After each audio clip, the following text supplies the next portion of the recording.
So I was very lucky to meet people not from the U.S.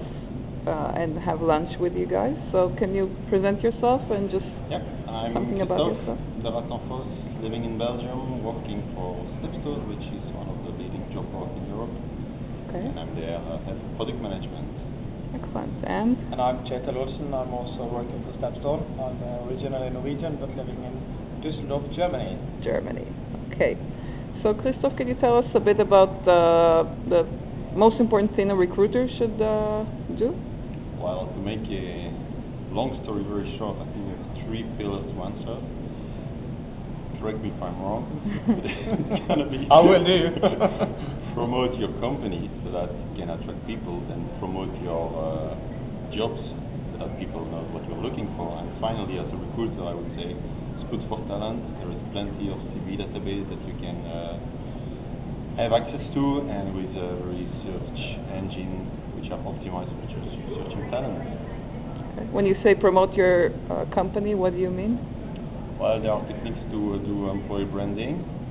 It's not only about publishing a banner of your company, it's really about promoting your value through text, through rich media, through whatever, on website that attract traffic.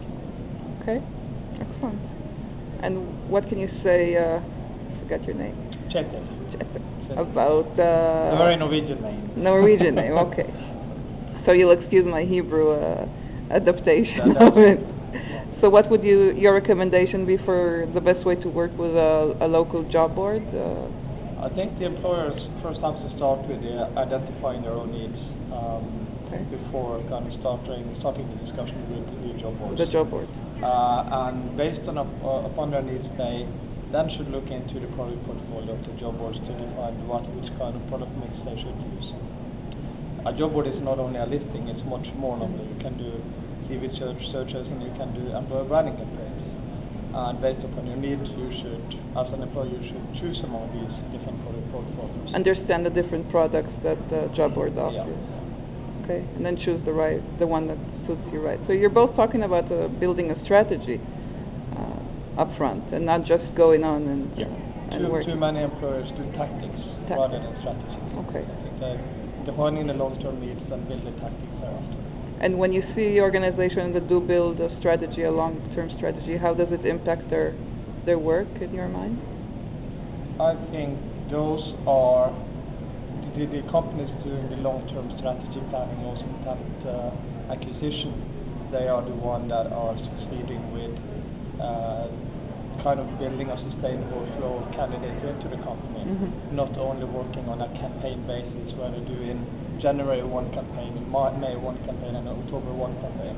So these are companies that do constantly do recruitment throughout the year. And they keep over having a flow period. They have their brand present in the market, and after a certain while, the candidates will recognize that employee branding and connect it to a certain experience. Good hiring, and good work.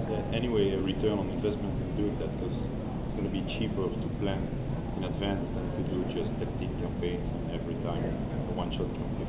So if an organization thinks it's going to be too expensive for me, you're saying it's in the long run going to be cheaper. And in the long run, you could have already a payback in 1 year, so not that much of an effort for doing that. And it's also one thing I would like to say at the end, that is continue to do employer branding also through times of economic crisis, because restarting the employer branding activities after 1 or 2 or 3 years not doing anything is much more expensive than what it is just doing at least some small investment throughout the whole period. Excellent. Thank you. Thank you both.